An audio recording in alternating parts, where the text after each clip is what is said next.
And good morning and welcome to Gulfstream today. Brian Nato, Angela Herman with you on a little bit of an overcast day here in Hollandale Beach. You see the main track is fast. We've got the Tapeta. Unfortunately, we are off the turf again today. Heavy, heavy rains.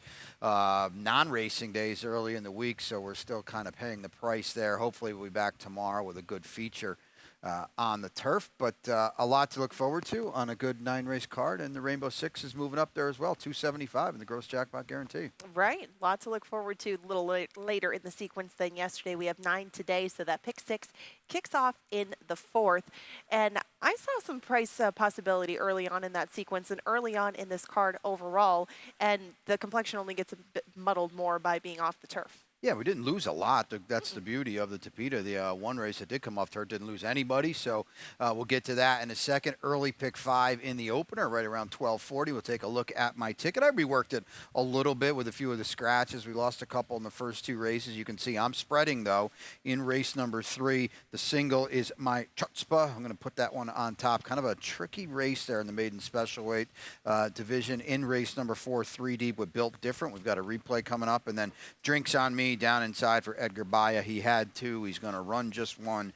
And Drinks on Me going to be a very short price to get out of that sequence. $30 there. We're going to sprint on the Tapeta in the opener here. These are fillies and mares, 3-year-olds and up, maiden optional claimer. The Florida breds do not have to run for the $40,000 tag. It's a very quick and snappy 5 furlongs. Both have some interest with the 2 Chloe's Toy you have on top. I do have Chloe's Toy on top, and you had to make a decision when you got to the first, whether you were going to jump on board with some of these fillies and mares that have a lot of experience to them and maybe able to take advantage of their younger counterparts, or find one of those younger counterparts that could upset some of these horses who look primed one of these days to get the job done.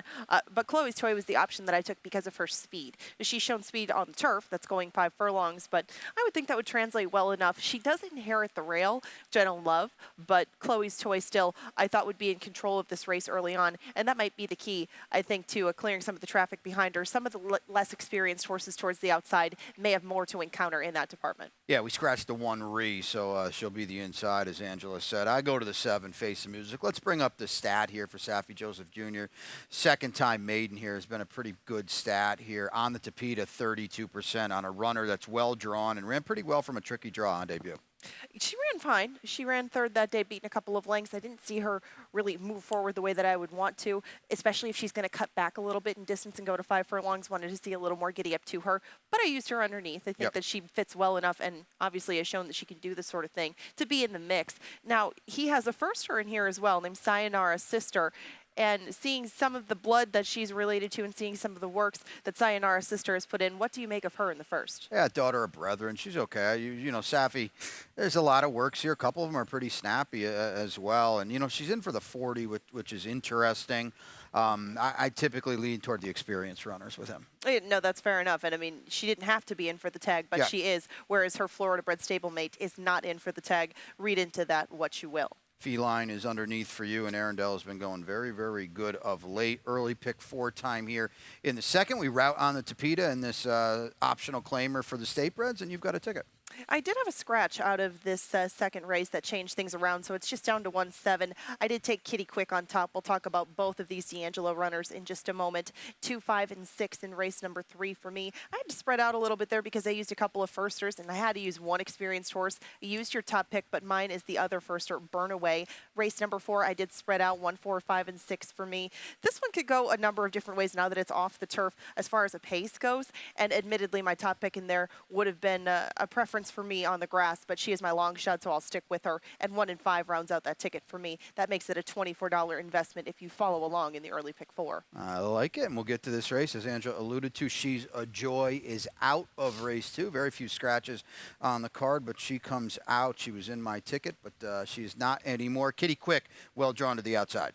Kitty Quick is 1 of 2 from her barn. Admittedly, the inside horse benefits a bit more from that draw. I know that Hi Hello How Are You is probably going to be the one showing the way up front through the early part of things, but I liked Kitty Quick's races from the past, especially that one on the turf that she won. She did beat Riding Pretty. She beat Miss New York. She comes out of what seems to be a live field, and she was claimed that day. Now, they plunked down a good amount of money for her, and we haven't seen her since December, but they're pretty good making this sort of move in the D'Angelo barn, and I'd be interested to see what kind of price she goes off at comparatively to her stablemate stablemate. I think they should be similar on the board, but we'll see how she's doing maybe by that first click. I went with the 2 Luck in the Dusk, and we'll bring up the replay. There's not really a lot going on here, but it was the last time we saw her back at the end of the year, and she ran a pretty good effort here to be third. I mean, Navy Goat was a shipper that was really good and has some talent. We know O'Darlin is okay as well, and Luck in the Dusk is the 5, and he's going to try to loop these on the outside. He's going to lose some significant ground. Navy Goat's just waiting for her seam,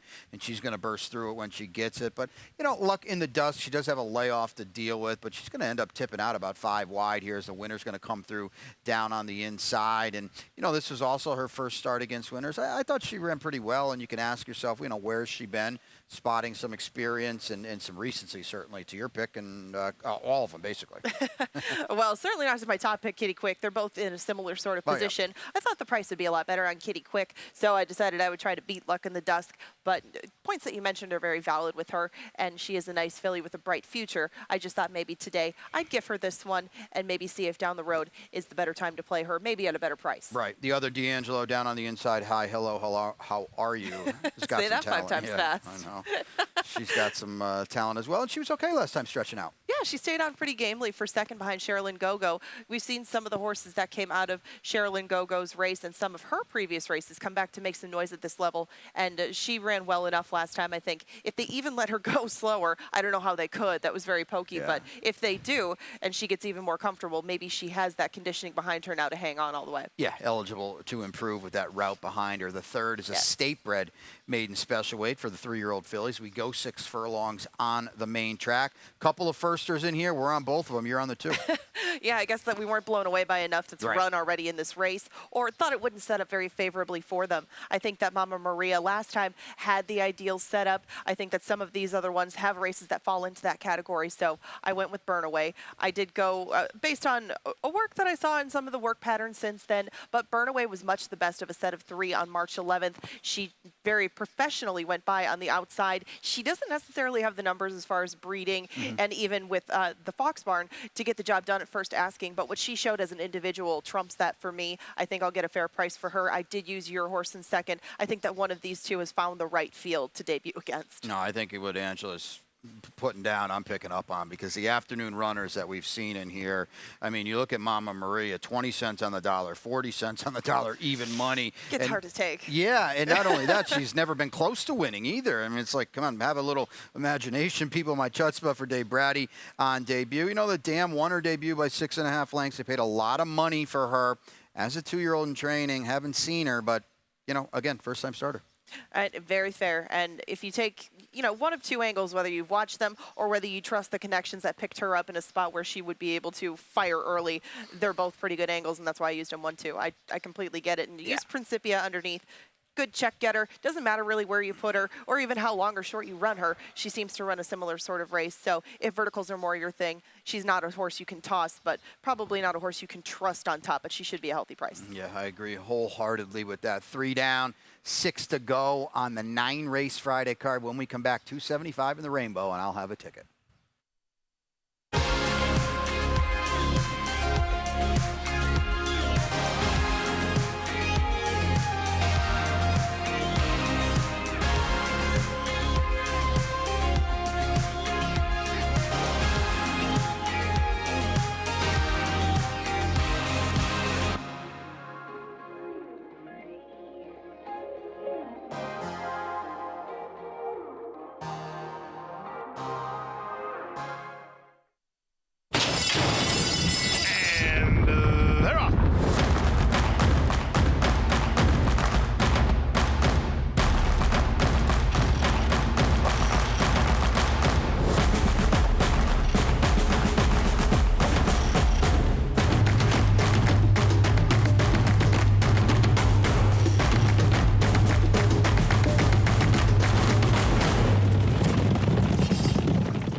Welcome back to Gulfstream today. Brian and Angela here on a 9-race Friday card. Unfortunately, we are off the turf. We've got 3 down, and that's pertinent here for race 4 because this one's going to be off the turf.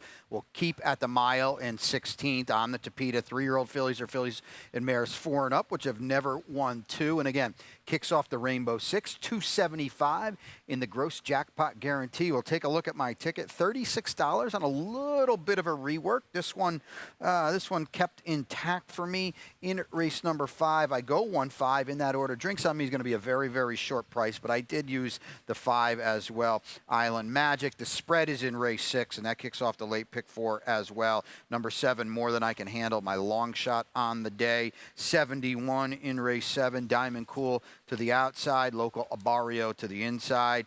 The 9, Lanya Kia Storm, really moves up on the surface switch in race number 8.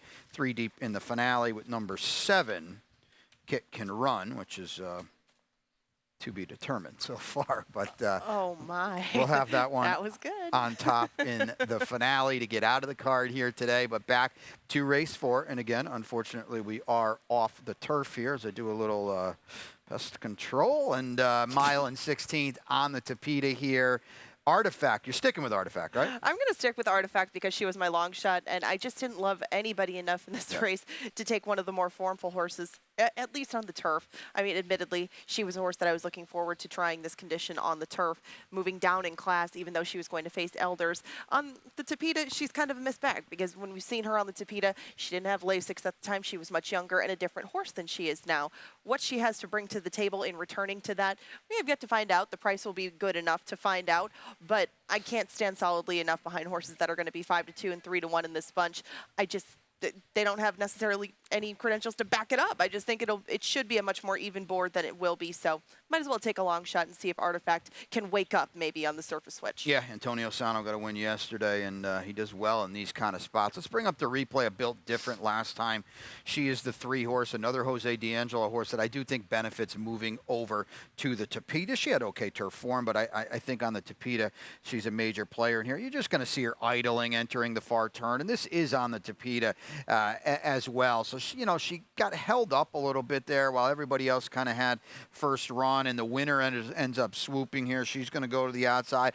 And I thought when she was finally free, and it was too late after giving up first run to Mint Edition, who's your winner here, the 1 horse, I thought she ran on good enough. And then there's no great shakes here. I get that, but I think on the surface switch, she's a big threat too. Yeah, and I would say that it stands out that it's going to benefit her more than most if they move over to the Tapeta, and that's what they're doing. So Built Different deserves to be the favorite, but again, she's finished second 3 times in a row, twice as the beaten favorite, and as she finished off in there, it's not like she was making great headway on the winner, so I'm willing to try her underneath and see if something strange doesn't happen, and if it doesn't end up being kind of a slow pace, because I just don't see anything outside of Mia Camilla that's going to make things sizzle along, so I was hoping perhaps Artifact could get the jump on some of the horses who like to make that one steady late run. Yeah, and Jose's got the one, Mia Camilla, who looks like she's going to benefit from, like you said, a slow pace here.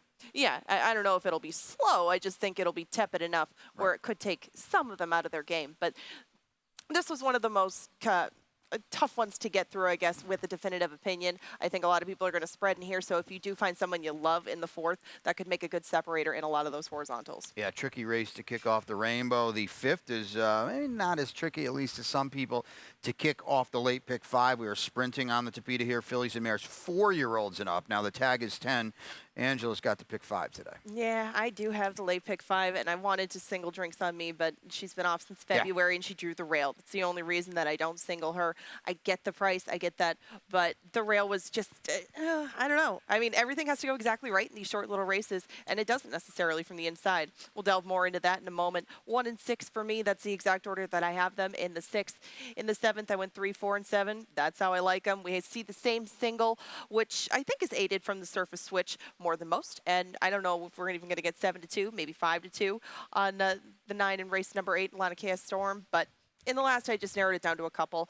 I couldn't see many more getting better than Kit Can Run in recent forms, and with her taking that step down in class, we'll see if she indeed can run, and you can spend $12 if you want to follow along with that one and see if she can. I like it. Big scratch here in the 5th, too, because Edgar Baya had a couple of them, and he's going to scratch. See, she's so pretty, so now why run 2 if you only need 1? And the 1 is Drinks on Me down inside, as you said. She's going to be tough to catch. The specialist when it comes to this course, when it comes to the surface, when everything, including the level, is in her corner, she's going to be the big favorite. But Island Magic having that recency, having the outside draw to her, I think only helps the cause. But like you said, she's so pretty, even though she's not necessarily custom built for this race, like her stablemate Drinks on Me is. She probably was going to take some money away from that Yeah. cause. So the scratch is disappointing in that respect. But I didn't have her really involved too much. I just had these two, and I think that they might have their own race going down the stretch. Yeah, let's bring up the replay, guys, that Drinks on Me, and we'll show it. She was good last time. Now, it was in for 16, and she's in for 10 today.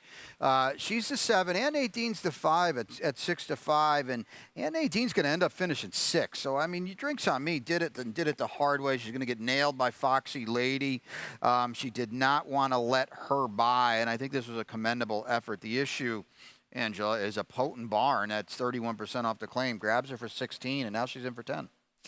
I think they'll just put her wherever she fits. I mean, she's run for 10 a number of times prior to those 316s. I mean, you wouldn't say those are the exceptions, but she's run a 10 plenty of times. They know that she's effective at this level. They know that she's effective doing what she's doing. So, you know, if they're going to wait as long as they have to run her, why not take perfect aim with her? And that's what this spot essentially is. Let's talk a little bit more about your top pick, Island Magic, who's got back races that would make her really tough. They would make her tough if she gets the pace that she needs. A lot will depend on the 2 breaking clean and the 1 breaking clean and going with her and ensuring that the 8 makes some sort of pace tool. I mean, that's what we're really dependent on with Island Magic, because she probably doesn't have the speed to push the issue directly, but she will stay in close attendance, I would guess. And really just the recency and the draw were the only difference between these two for me.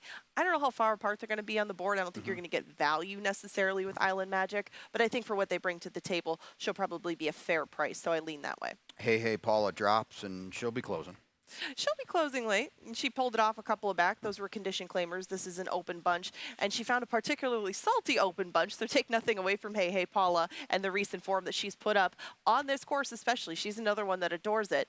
This might just be biting off a lot in her first foray against these particular foes. Yeah, at the mercy of the pace, a little tricky as well. Race 6, late pick 4, sprinting on the Tapeta again. This is 5 furlongs, 3-year-olds are 4 and up, which have never won 2. Our tag is 20. I've got the ticket today, and we'll take a look at it. I'm just kind of throwing a dart at the wall here, seeing if it sticks. 5 deep in race 6, $15 play for me, and we'll get to it in a second. And then just following my rainbow here, Diamond Cool and Local Barrio. There's a single, Laniakia Storm, and 3 deep in the finale. That's a $15 play. Back to this race, Angela, and we'll see. One number notably missing Oh, from look at here. that. Oh, see, this is good TV. You're all the way to the inside. I got 5 deep, and I guess I could. Took everyone else except hard-headed, for if nothing else. $3 more to put underlay in. Nope, not for you. That's fine. That's an opinion. Take a stand. I just think I can't imagine that. Okay, I just was looking for somebody to get clear because I didn't trust too many of the closers outside of Papa Cat. So instead of sweeping all of the speed into it, I just took underlay and see if maybe he can get clear. If he doesn't, I thought the Papa Cats could pull a mild upset, and I've seen these connections do it with this sort of horse at this sort of level, and he did win 2 back. So I guess if I was going to take the value play, it would be Papa Cats, but I did take on delay and to hope that he could pull it off and maybe be the speed of the speed. Well, we'll bring up the replay with Papa Cats. You don't see him in my top 4, but he's in my tickets here today, and he's out the back. He's the 7 horse here, and he's trailing.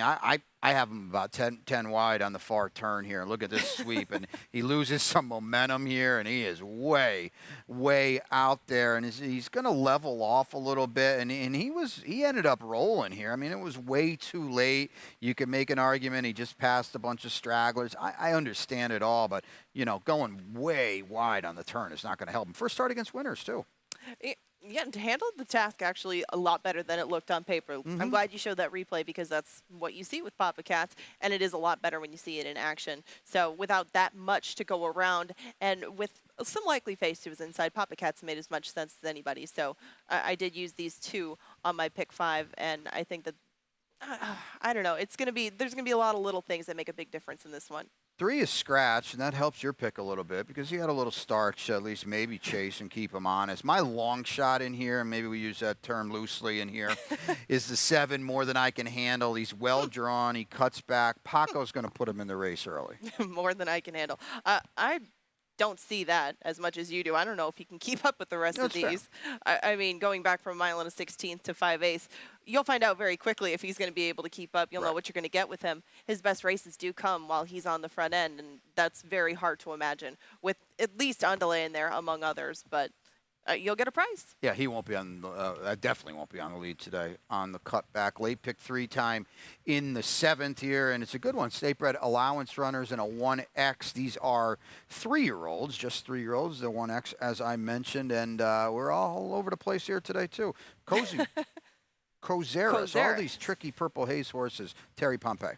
Yeah, Cozeras ran excellent in breaking his maiden a couple of back and ran a similar sort of race last time around when taking a first try at this condition. Now that was at 6, goes to 7, and that might enable him to stay a touch closer to the pace. I mean, it won't be an easy task anyway with Loco Obario to his inside, but if Loco Obario regresses a touch off that last race or has to cook along too much early, Cozeras didn't stop trying at the end of that last race. He was just run away from by a couple of nice horses, and take nothing away from him in that. He too might have regressed out of that big effort off the shelf, and I'm going to see if maybe he can't drift up a touch on the board and redeem himself in start number 3 of the year. Bouncer, who won that last race, is a really nice horse for Team Cassie, and Roll On Big Joe for Bobby Hess Jr. They sizzled early and surprisingly almost just didn't come back. I'm on the outside with Diamond Cool. The drop's not going to hurt him at all. Zydeco's pretty good, and I like this post going 7 furlongs. Yeah, hard-knocking sort that always shows up, and he isn't dependent on one sort of style. He's shown a lot of speed in the past, but last time he came kind of clomping up on the outside and got a good second that day.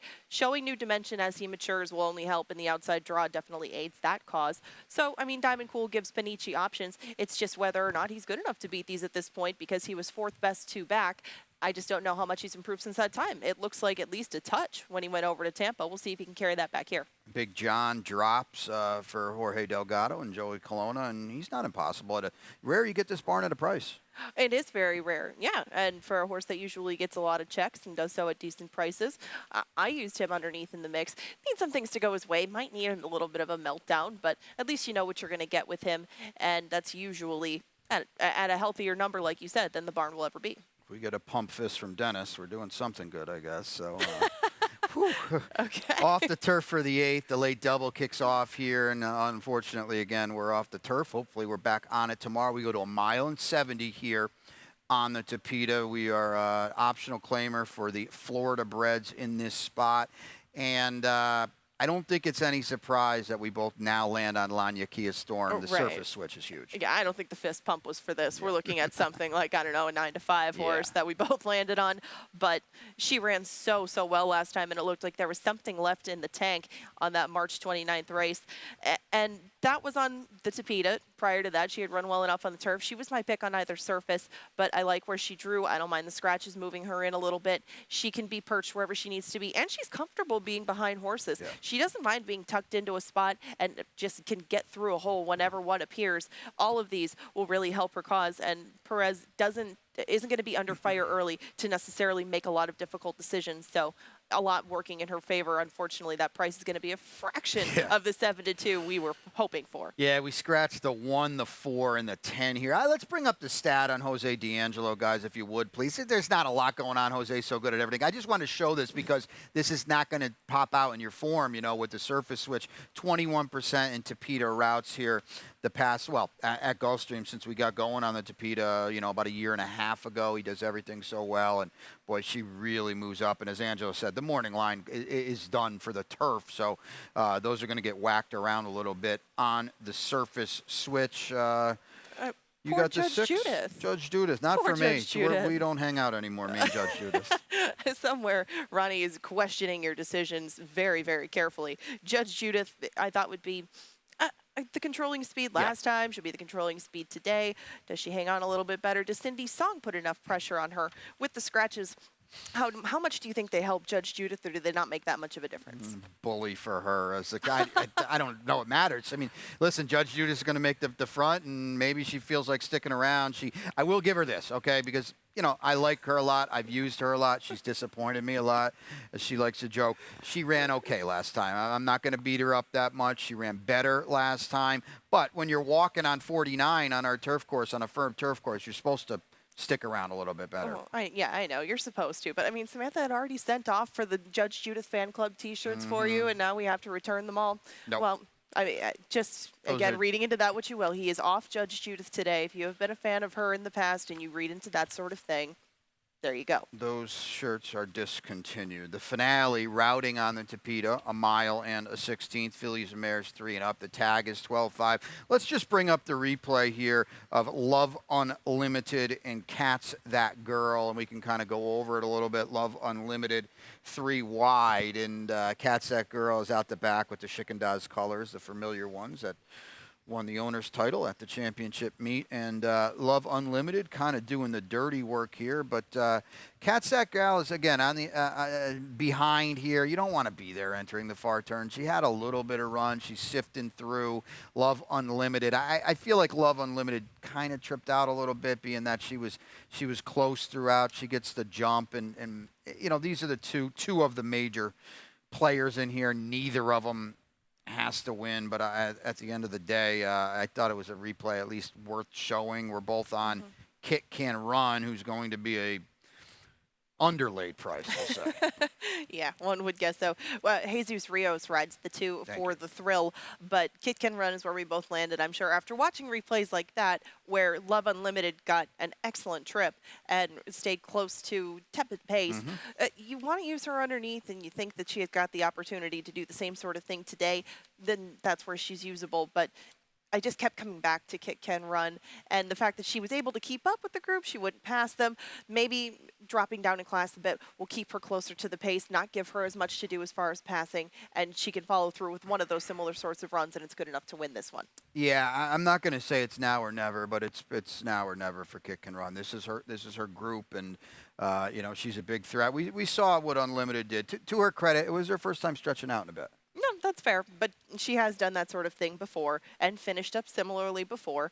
She just keeps herself in the race, and she's had a lot of tries. That's all. But Love Unlimited is a good horse you'd want to have. I mean, she pays for herself, but until she shows that killer instinct when she gets a trip like that, I just have to use her underneath. And I did use a D-City Girl in between. D-City Girl is going to go over to the Tapeta for the first time. She, too, is going to drop in class, has a touch of speed, and if nobody goes out there and feels like pushing things along, I'm sure that Kevin Cricker and she will be out there dictating terms for a bit at a big price. So, you know, those sorts of horses have won races like this before. Why not throw her in the mix again? Upside is not a bad thing in a spot like this. I've got it with Miss Tones underneath. Dave Fox, you got a firster for Dave, and he does fine with those. The second time out is a good angle for him, 23% with Miss Tones. So we'll see. It's a little bit of a tricky finale. We're on the favorite. I don't necessarily think we love it, but yeah, not nearly as much as the first half of that late double. I think we can more strongly agree on her than this one, but we do end up with the same numbers, maybe more by process of elimination, but Kit Can Run has run well enough against better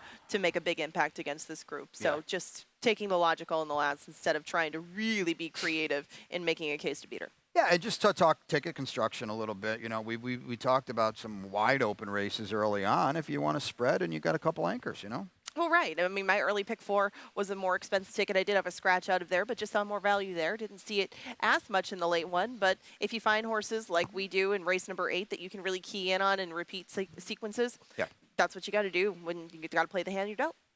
Lightning round time, and we will kick it off. We've got a turf feature, stakes, overnight handicap tomorrow, and pure speed. And yes, I am free.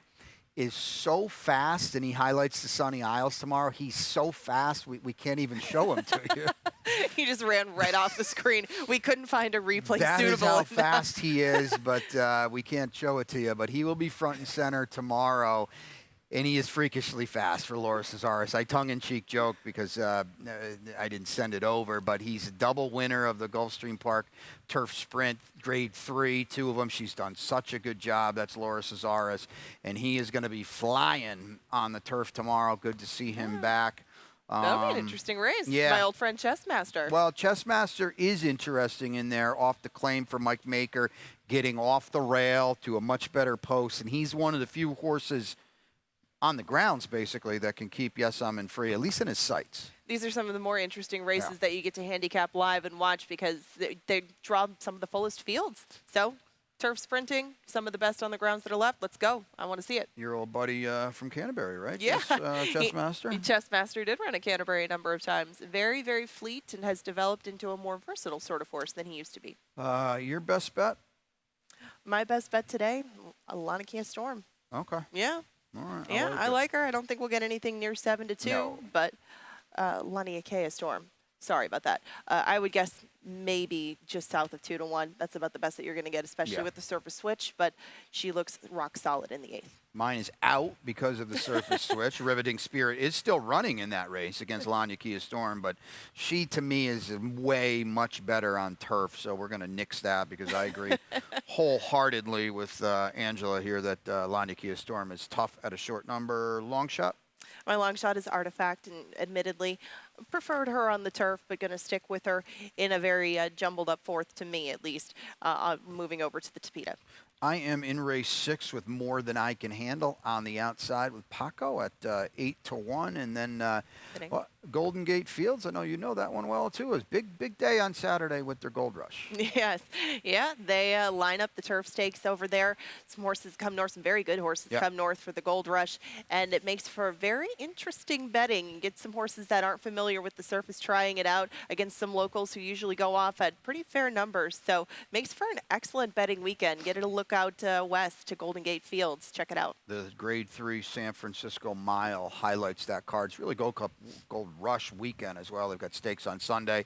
Another one of our sister tracks, of course, Pimlico, the Preakness. Now, you can win tickets here tomorrow, every day in April, and this will be the last one. You can win an Infield Fest ticket giveaway here. Check the website, XB Rewards. You can get entries through that. The second leg of the Triple Crown, and of course, next Saturday is Derby Day, and that means, well, 3 weeks from tomorrow is the Preakness. It comes around quick. Maybe later today, Lord Miles worked, one of our locals for Safi, and Peter Vexo worked this morning. We're going to have video of that later on as he fine-tunes for an upset chance next Saturday. Yeah, could pull 2 major upsets in a row. I will take it, by the way. So, hey, that's it for us. Pete's upstairs. He'll guide you through the scratches. Not too many of them. We'll be back with you for the opener. Happy to have you aboard.